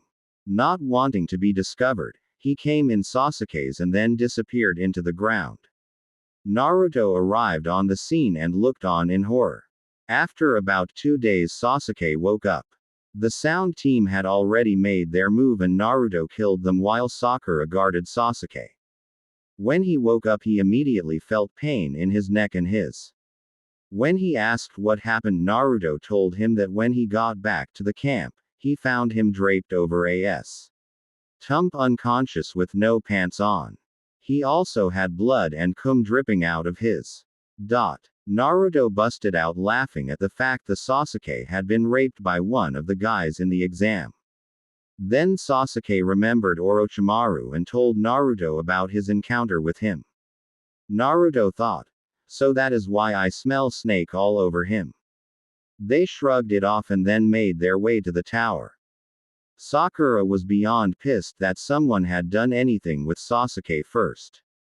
She vowed to remove Orochimaru's nuts the minute she could. They made it to the tower and they opened one of the sets of scrolls they had. Kakashi came out and explained the reasoning behind the exams. Team 7 filled in their sensei on everything that happened, including the raping of Sasuke. Naruto laughed at this point. Kakashi told them to get some rest and be ready for the third exam. He then left to inform the Hokage of the events that had transpired. Sasuke was walking through the halls of the tower on his way to the arena. After being raped by Orochimaru, he was wary of every male around him. He was extremely skittish even around Kakashi for fear that it would happen again. Naruto saw Sasuke and started laughing again. They walked to the arena where they saw Sakura. In the arena, there was only a few teams that had Gaara's team, Kabuto's team, and also the entire Rookie 12. As expected, Kabuto and his team dropped out. Little did they know what was in store for the future. Since there was too many people, Sarutobi said that there would be a preliminary round. The proctor for the third exam was Hayate. If you would allow me to explain the exams since I am the proctor. Sarutobi nodded and Hayate explained the third exam. As everybody looked up at the screen to see who would go first, they looked on with amazement at the names that were on the screen. Naruto Uzumaki vs. Sasuke Uchiha. Naruto immediately jumped into the arena. Sasuke knew he was fucked because he could not use any of his chakra. If he did, the curse mark would activate and the Anbu Black Ops would swarm him. He dropped into the arena and faced off. Hayate looked between them and said, "Begin." Sasuke immediately threw kunai at Naruto. In a very lazy fashion, Naruto caught them and threw them on the ground. Is that the best you got, faggot? This pissed Sasuke off to no end. He immediately charged and began throwing a flurry of punches that Naruto just blocked. At the end of the flurry, Naruto let Sasuke land a punch. Sasuke immediately got all smug and said, "Looks like I am better orphan." As he started to walk towards Naruto, Naruto started laughing. "Are you kidding me? I've been hit harder by old ladies." Naruto continued laughing. Sasuke was fed up with him. He activated his Sharingan and let the curse mark begin to take over. In a flash, Naruto was on top of Sasuke and pounded him into the ground. In less than a 10-second assault, Sasuke was unconscious. Hayate walked up and declared Naruto the winner. Sakura immediately began to screech like a pink-haired banshee, "Why did you do that to my Sasuke?" Naruto glared at her while her said, "Shut up you stupid banshee fangirl. You are not fit to be a ninja. This was a test. It was him or me and obviously I am better. I don't want to hear another word." Sakura was about to respond when Kakashi put a hand over her mouth. "That's enough. If you continue this fangirl attitude I will remove you from the exams myself so there is no chance of you getting someone killed." Sakura was about to start sulking when the screen showed her name. Sakura Haruno vs. Gaara of the Desert. She swore that she would make it to the finals so she could avenge her Sasuke. Naruto walked over to Gaara and told him, "Make her regret trying to be a ninja. Just don't kill or seriously maim her." Gaara looked at Naruto and nodded. He proceeded down to the floor where Sakura was waiting. "Begin," Hayate said as Sakura charged. Gaara just sat down on the ground. For 20 minutes he sat there playing with her by using his sand to slowly shred her clothing. She was too pissed to notice that everybody could see that she stuffed her bra. When he had her down to her panties, bra and shoes, he began to make little lacerations on her skin. Nothing too seriously but just enough to cause pain. Think of hundreds of paper cuts all over your body. She eventually broke down in the middle of the arena and started crying because she knew that she was done. Hayate stopped the match, and declared Gaara the winner. The medics escorted her to the medical bay. The rest of the matches went by without a glitch. After they were all over, they saw the lineup for the real third exam which would take place in a month. Gaara vs. Shikamaru. Neji vs. Naruto. Rock Lee vs. Choji. Kiba vs. winner of third match. When Sakura left to go home, she was relieved to find she was not being followed by the fox. Naruto had called off Celestium to ensure that his teammate didn't end up stuck in a padded room. Naruto left the arena and returned home. When he got there he was smothered by Kurenai and Anko, who were both extremely happy that the boy had made it this far. Naruto told them that he was going into the Forest of Death to train so he would see them at the exams. A day later, Jiraiya was searching through the town for Naruto. Sarutobi had asked him to teach Naruto the fourth Hokage's jutsu. He heard the rumor that Naruto was in the Forest of Death from Sarutobi, so he headed out there to look for the boy. When he got there he could not believe what he saw. He saw 1,200 clones of Naruto all working on something different. The ones that really caught his eye was the ones who were working on something that looked like the Rasengan. Jiraiya walked out in the opening and did his whole mighty dance introduction. Naruto calmly looked at him and replied, "Nice to meet you, but I am busy training, so what do you want? And make it quick." Jiraiya was taken back at the boy's attitude. "I was here to offer you training so you can pass your Chunin exams, but if you don't want it then I will leave." Naruto immediately jumped up. "What can you teach me?" Jiraiya listed off all of the jutsus he knew and then showed him the Rasengan. Naruto smacked himself in the head. "That's what I am doing wrong." Jiraiya was confused. "What are you talking about, kid?" Naruto replied, "Ever since I saw Kakashi use Chidori on our mission, I have been trying to create my own version of it. But with the way my chakra is I cannot condense it into the lightning look." Naruto stopped just by seeing it once. He began to form a perfect Rasengan. After watching Naruto form the Rasengan, he noticed that the Rasengan began to change shape. It started to look like a massive shuriken of chakra.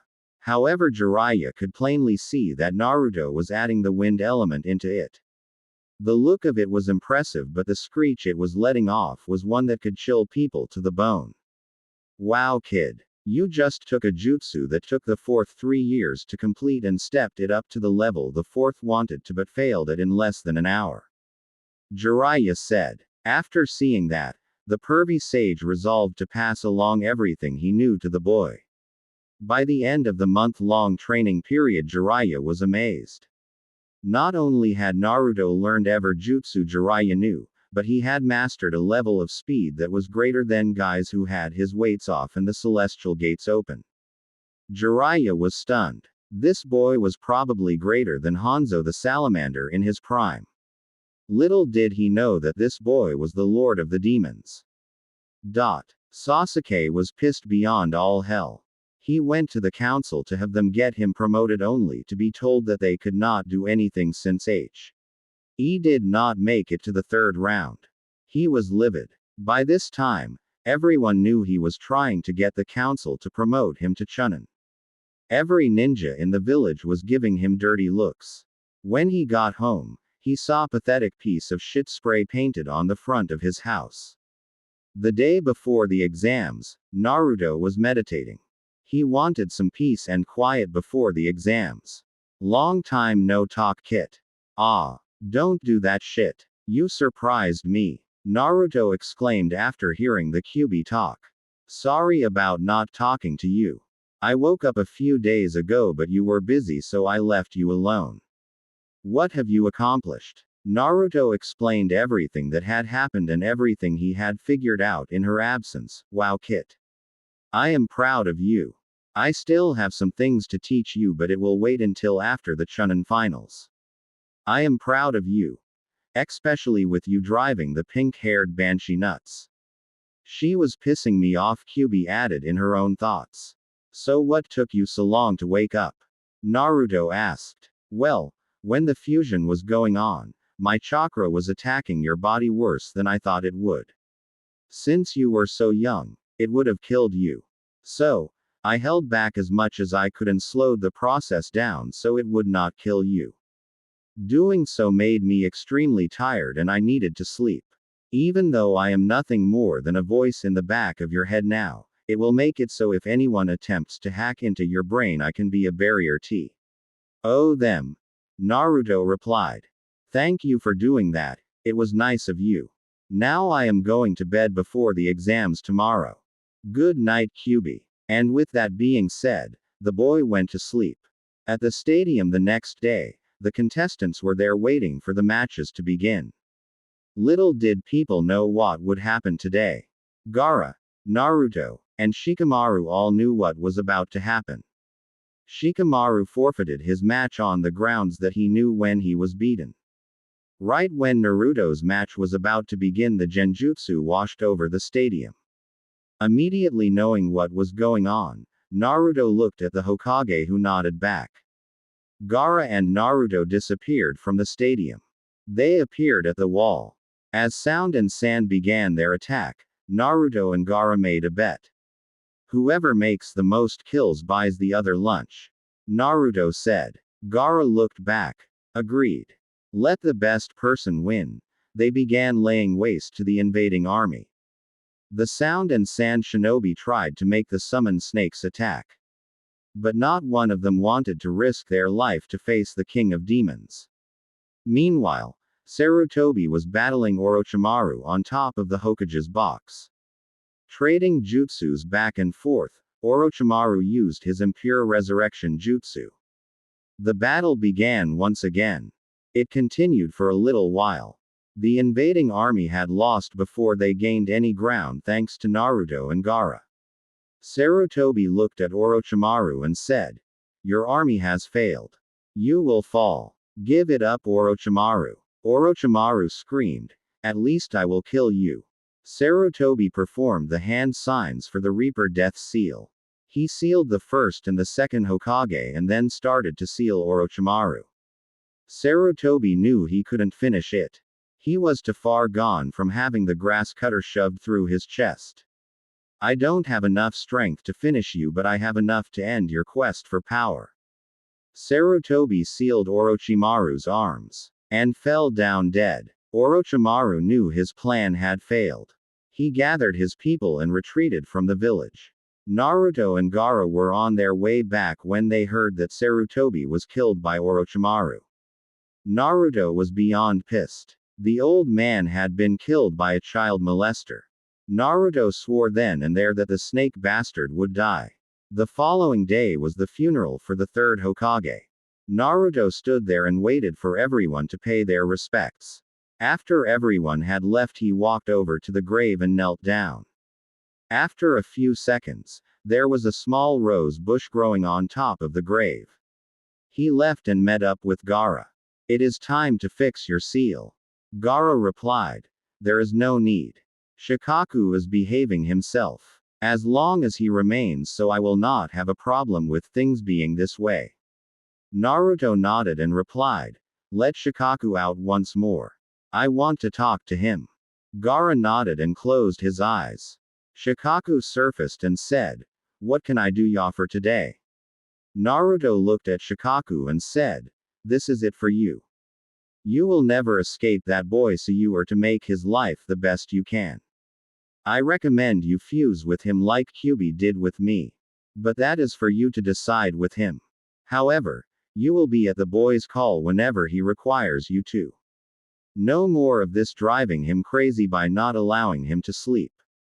Is that understood, Shikaku? Shikaku used Gaara's head to nod. That is completely understood. When he reaches a point where he can handle a fusion, I will perform it. Good luck in the future, my lord. Gaara returned to the surface. Naruto said. I assume that heard everything. Gaara nodded. So you had the Kyuubi in you. What happened with you? Naruto explained everything that had happened to him. I see, so what happened to you also happened to me. Only you managed to find some precious people while I used death to prove my existence. Gaara said. Naruto nodded as Gaara and him began walking towards the gate. Temari and Kankuro would return and make the sand village a better place. When they got there, they found the two waiting for them. Naruto turned to all three of them and said, Be safe. If you ever need anything, just let me know. Okay. The three sand ninja nodded as they said goodbye to Naruto. Within minutes later, the three were gone. Jiraiya went to the council the day of Sarutobi's funeral. They wanted him to be Hokage to take Sasuke and train him. He refused downright. He said that he would go and get Tsunade as the fifth Hokage. As for Sasuke, Jiraiya told them that he would not train a pompous asshole who thinks the world should bow down to him. He was going to get Tsunade and he wanted to take Naruto with him. The council would not allow this. They told him that if he would not train Sasuke, then he could not train Naruto. Jiraiya was pissed. He knew that they wanted to make Sasuke the best and breed the Sharingan to be the ultimate bloodline. He also knew that the council would be watching now, and if he took Naruto with him, they would try and label Naruto as a missing ninja. Naruto was walking around the town remembering the old man when Jiraiya approached him and told him to get ready to go and get the Tsunade. Naruto asked why, and Jiraiya told him they were bringing her back to be Hokage and to meet him in 2 hours at the south gate. Naruto ran home. I am sorry I haven't spent time with both of you lately, Naruto said to Anko and Kurenai. They both looked at each other when Kurenai spoke up. It's okay, we know that you have been busy. We forgive you, just make sure you bring Tsunade home so we can have some time together. Anko added in a whisper, It's about time, Kurenai, and I made you a man. Naruto's face turned bright red as they both kissed his cheek. Then they took time and both had a lengthy makeout session. Kurenai whispered, You have more waiting for you when you get home, so hurry back. Naruto nodded as he sprinted to the gate. Jiraiya busted into the council room. Okay, listen up, fucktards. I am only gonna say this once. I am taking Naruto with me to find Tsunade. If you so much as think about trying to list him as a missing nin, I will come back to this village with Gamabunta. ND squish it. Is that understood? The council nodded very fast. Last thing they wanted was another Sannin pissed at them. Jiraiya met Naruto at the gate. They immediately set out to find her. Since Naruto had already taught Naruto everything he knew, they treated each other as equals instead of a teacher-student relationship. They would spar every few days just to keep their powers top-notch. Naruto began working on a technique that would add the fire element to the Rasen Shuriken. So far he had failed. Jiraiya could offer no help because he had never even been able to add the wind element. One thing he did accidentally was learn how to throw a normal Rasengan. He also learned that he could attach chakra strings to it and direct it wherever he wanted it to go. After a few weeks, they managed to pinpoint her location. They reached the town they knew Tsunade was in at the time. They were walking down the street when Jiraiya decided to stop at a restaurant. When they walked inside, Jiraiya saw Tsunade sitting there drinking sake. Tsunade could not believe it.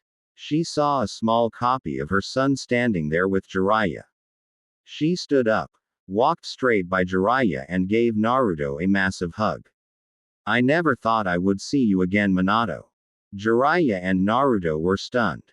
Well, Naruto was turning blue from lack of air. That's not Minato Tsunade. He died when he sealed the Kyuubi into this kid. Jiraiya said. Tsunade quickly let go and strode over to Jiraiya. Does this boy know that his father was the fourth? She whispered. No. Jiraiya said. She turned to Naruto and said, I am so sorry. You look just like someone I used to know. What is your name? My name is Naruto. He spoke. They sat there trading stories of the good old days, when Jiraiya told her about what Orochimaru did. I know. I saw the bastard a few days ago. He wants me to heal his arms. Tsunade said. Naruto was getting pissed at the small talk. Just ask her the damn question so we can get the out of here. Shizune was looking at him with a look of shock. He had just told a Sannin what to do. No, Tsunade said firmly after hearing Jiraiya's proposal for her to be Hokage. I will never accept such a job. Only fools do. She didn't finish her sentence. Naruto reached over and threw her by her hair out the door into the street. He got up and walked out. I can understand you not wanting the job. But if you insult the old man, you will die just like Orochimaru will when I find him. Naruto said with a cold hatred in his voice. Tsunade stared as he powered up a Rasengan. The kid really is his father's child. Look at this power, she thought. Then she gasped. She watched as the Rasengan made the transition into the Rasen Shuriken. Tsunade knew that if she did not do something fast she was going to be mincemeat. Okay. I was wrong. I will accept as long as you stay in the village to protect it. Naruto powered down his weapon of mass destruction.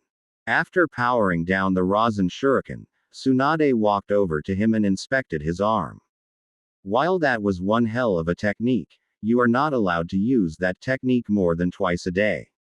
It is attacking the cells in your arms on a cellular level.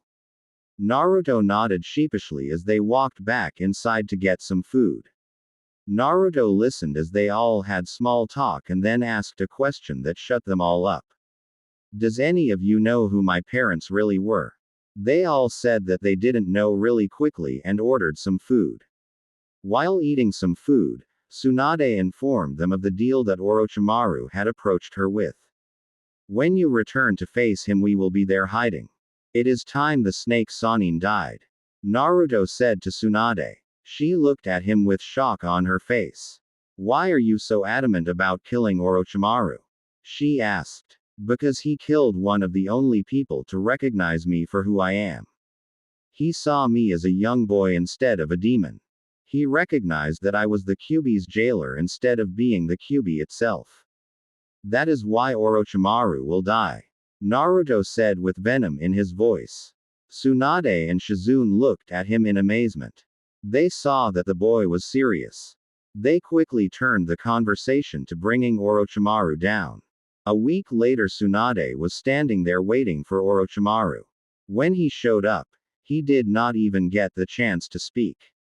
Naruto had released his true demonic form and attacked.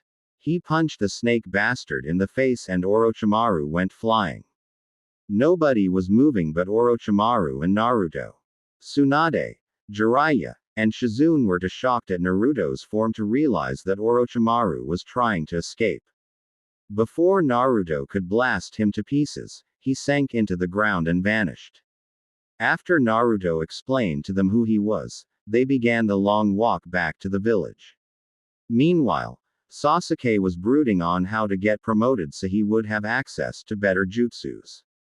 The only thing he could think of would be to bribe the council into forcing the new Hokage into it. He knew if that failed, he would have to find an easier route to power, so he began to make his plans for bribing the council and also began his plans to make Naruto give him power. Nobody knew that while Naruto was going to retrieve Tsunade, Sasuke was sneaking around and copying jutsus and fighting styles of everyone training. He even managed to copy Kakashi's Chidori. He had copied the Shadow Clone Jutsu from Naruto and was using it to his full advantage. Sasuke had found the secret scrolls of the Uchiha. He learned that he could force his Sharingan to reach the 3 commas in each eye by meditating for hours, just pushing his chakra into his eyes. It was the only form of hard work he had ever done. He realized that was how Itachi developed his Sharingan so fast. Also he learned of the Mangekyo Sharingan from the scrolls and how to activate it. So while his clones were off stealing jutsus, he was with Sakura building a relationship for him to destroy. Sakura was in heaven. The minute she was asked out by Sasuke, she felt as if she owned the world.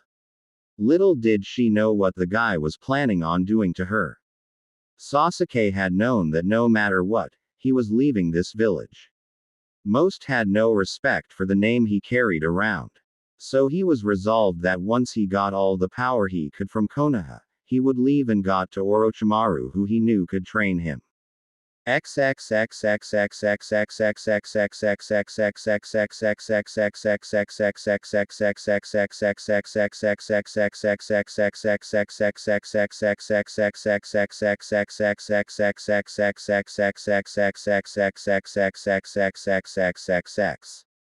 Tsunade, Jiraiya, Shizune, and Naruto reached the village gates. Tsunade knew that she was in for constant paperwork, so she decided her first day was going to be an easy one. They proceeded straight to the council's room, where they made it official that she was the 5th Hokage. The town was buzzing. They all knew that Tsunade had returned and accepted the position of 5th Hokage.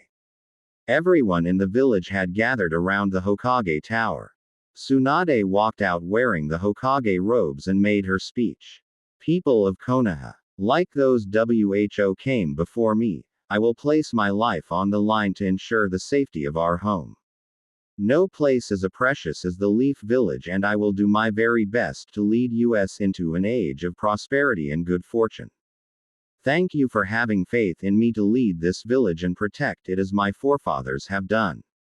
With that being done, she proceeded to make the announcements she had originally planned for. As my first ACT of Hokage, IHEARBY promote Shikamaru Naru, Neji Hyugga, Rock Lee, Choji Akamichi, and KIB. INAZUKA to the rank of CHUNNIN. That being said, the crowd burst into cheers. Tsunade knew that what she was about to continue with would probably piss a lot of people off. Furthermore, for his efforts in helping eliminate the Sound and Sand Ninja in their invasion of our beloved town, IHEARBYPR. Omid Naruto Uzumaki to the rank of Junin. There were only a few claps from the people that respected Naruto. Most of the crowd was just pissed. However pissed they were, they knew that if it was not for the boy, some of them would be dead now. So as a result, they quietly accepted it and all dispersed to go home. That went better than I thought it would. Naruto thought. Tsunade handed him his Junin vest and said, "Go home. I am sure you have two lovely ladies waiting for you at home. Naruto nodded and said, "Thank you, Tsunade. I appreciate it." He turned to leave when he was hit in the head by a book. "It's Hokage now, you little shit." Naruto turned and spoke with a smirk. "You're absolutely right. I will show you respect for your age. Later, Baa-chan." Naruto vanished with a snicker. Tsunade was pissed at being called old. She swore the next guy she saw was gonna get it. Naruto arrived at his apartment when he heard a man screaming. He looked up to see Jiraiya flying through the air like someone had punted him like a football. Naruto laughed and stuck his key in the door. Meanwhile, Sasuke was having a secret meeting with the council. "I will give you whatever it takes if you make the Hokage promote me to Chunin. I want access to the Chunin section of the library." They looked at each other and Danzo spoke up. "We will do what we can. If we are able to get you what you want, you must impregnate 10 women of our choosing immediately so we can begin building the Sharingan up again. Do you agree?" Sasuke had a smug look on his face. "I agree. Do your job. But I will not do anything unless you make certain that the Hokage cannot take my rank away from me." The council agreed and set to work. Sasuke walked out of there and thought, "Now I just need to manipulate Naruto into giving me demonic powers and I will be set to kill my brother." He walked home letting out a maniacal laugh. The following morning, Naruto was up and making breakfast for Kurenai and Anko. They both woke up and immediately felt as if their vaginas had been pounded with a sledgehammer. They got up and half walked, half limped into the kitchen. "Last night was amazing, girls. That was the greatest night of my life." They looked at each other and said at the same time, "It was for us also, but you could have told us you had a monster in your pants." Naruto winced and immediately apologized. "I am sorry. Did I hurt you too bad?" They both shook their heads when Kurenai spoke up. "We are fine. Just extremely sore. I think I will send a message to the Hokage telling her we need a few days off." Naruto replied, "I will tell her I need to head there anyway." They said their goodbyes and Naruto left for the Hokage's office. Ever since he had asked her out, Sasuke could not get rid of Sakura. He actually began to fall in love with her and it pained him to think about what he was going to do to gain the next level of his Sharingan. "Sakura, I have a meeting with the council. I will see you later, okay?" Sakura nodded and went about her day skipping and laughing like a little school girl. Sasuke made it to the council's chambers and walked in. "So what are the results?" Danzo spoke. "No go. Tsunade knows how to play games. She said that if she was pressured one more time to make you Chunin without you passing the exams, she was going to step down as Hokage and sell all of the land that the Senju clan owns to Iwa. It pains me to say this, but seeing as how the Senju clan owns half of Konoha, that would not be the wisest move on our part." Sasuke looked at them and smiled. "Very well, I will go elsewhere to get new techniques." He turned and walked out of the council chamber. He was walking towards where he knew Naruto lived when he saw him by himself. He approached Naruto when Naruto looked at him and said, "What do you want, Sasuke?" "I have more important things to do than banter with you." "Well, I just wanted to talk to my teammate." "So how is Nina?" With that, Naruto froze. Naruto quickly spoke up, "What? I don't know what you are talking about." Sasuke laughed and said, "Don't lie to me. I saw it all. How she was a red eight-tailed fox, and since you have black tails, she along with every other demon has to listen to you. You can also give demonic powers to people, and that is what I want. I want you to give me the same power that you have. If you don't, I will go to the council and expose what you really are to them. I will give you 3 days to think about it, Demonlord." The last part Sasuke said with a sneer and left. Naruto was stunned. He was just blackmailed by Sasuke. He could either give him power or face the village. Naruto didn't know what to do. "Hey kid, it is time I teach you something very important. Actually, I will teach you several things. The first thing is, All bloodlines originate from demons. Whether it is a chance encounter, or the demon is sought out by humans. Long ago it was considered an honor to be given a bloodline. Hell, I am the one who gave the Uchihas the Sharingan. As much as I hate that fact, now it is done and over with. Now the first technique I am going to teach you requires the use of demon hand seals. This technique is known as the bloodline purge. When you perform these seals, the person you touch will remove their bloodline from the face of the earth. Even the people who do not know about it will have the bloodline removed. An example would be, if you were to perform this technique and touched any member of the Hyuga clan, Byakugan would be erased from the face of the earth. Nobody could ever use the Byakugan again. It would not even transfer to their children. Naruto was amazed. You can explain later, but right now I have to meet with the Hokage. Okay, we will chat later, Kit. Naruto got to Tsunade's office. He told her all about what Sasuke was trying to do. I will leave the choice up to you. Just make sure that idiot does not destroy this village. Naruto nodded and walked out.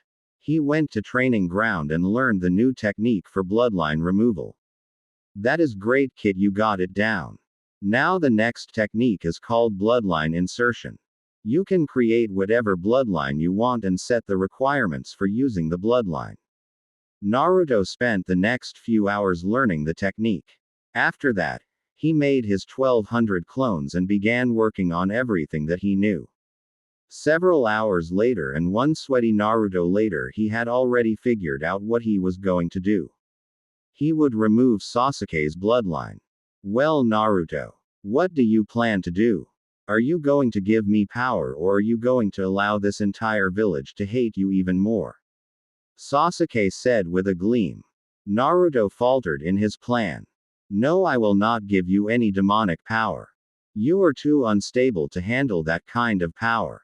Naruto replied. Wrong answer, demon. Sasuke said. Then Naruto realized something. The Sasuke standing in front of him was a shadow clone. The shadow clone dispelled itself. Naruto sighed. It would only take a matter of hours and the entire village would know. He had the feeling that Sasuke was waiting by the council chamber. A few hours later, Naruto was sitting on top of the monument waiting. Sure enough, he began to hear the villagers tearing through the town looking for the demon. They wanted to end this immediately. Naruto hid from them because he knew that if he was seen he would have to kill them all. Midnight rolled around and Sasuke was walking towards the gate. He was beyond pissed. He failed to gain the power he wanted. He knew that going to Orochimaru would give him some power, but it wasn't what he really wanted. He wanted power that his brother had no hope of obtaining. Where are you going, Sasuke? He heard Sakura ask him. He knew she would come after him. In fact, he was counting on it. Sakura begged him not to go. He looked at her and whispered the last words she would ever hear. I love you, and I am truly sorry. He plunged the kunai he had hidden right into her chest. He watched as she fell to the ground dead. After feeling his Sharingan take its final form, he turned and vanished into the night. Naruto, I want you to go and return that idiot back here so we can charge his with murder. Tsunade said after explaining what happened to Naruto. He was pissed. He nodded and immediately disappeared. Sasuke, get your back here. Naruto had killed all of the Sound 5 in a matter of seconds. The idiot Sharingan user decided to run. Naruto chased after him for about 5 minutes. After Naruto caught him, he said, okay, dipshit, I will make you a deal. I will give you power if you come back to the village. Why are you doing this now? Sasuke asked. Because face it is the only way to get your stupid to come back to the village. If I don't bring you back, Tsunade is gonna have my on a silver platter. Sasuke looked at him and said, fine, but you give me my power here and now. Agreed. Naruto walked towards him. While performing the hand seals required for his jutsu, he thought to himself, this dipshit is so power hungry that he is playing right into my hands. I don't even have to do any hard work. Both him and the Kyuubi was laughing their off. This kid has no idea what is about to happen. Naruto finished his jutsu and walked over to Sasuke. Sasuke closed his eyes waiting to feel a surge of power flow through him. Instead, he heard two words that would haunt him until he died. Bloodline removal. Sasuke felt the powers of the Sharingan leave his body. Then his body was racked with a terrible pain that rendered him unconscious. Meanwhile, in a hidden location, Itachi, Kakashi, and Madara both let out horrible screams of pain before collapsing to the ground. Naruto took the time to haul a knocked-out Sasuke straight into the council's chamber. What do you want, demon? We know what you are. There is you precious Uchiha. Although, you may want to reconsider your thoughts on the matter because his Sharingan is gone. He can't even continue the line anymore either. As for you knowing what I am, I don't care. It would have come out anyway. Naruto snarled at them and left the room. They waited until Naruto was gone before discussing what to do. After they had talked for a few minutes, they sent an Anbu after Naruto. Naruto did not even make home when he was called back to the council. What do y'all want now? Danzo stood up and smirked. Naruto Uzumaki. We sent Sasuke on a secret S-class mission to spy on the Sound Village that you directly impeded upon. However, since you were sent by Tsunade to retrieve him as she had no knowledge of. Since that was a legitimate mission, we cannot have you executed, but your punishment will consist of two things. 1. You will tell us how to restore Sasuke's Sharingan. 2. After that task is complete, you are hereby banished from the village.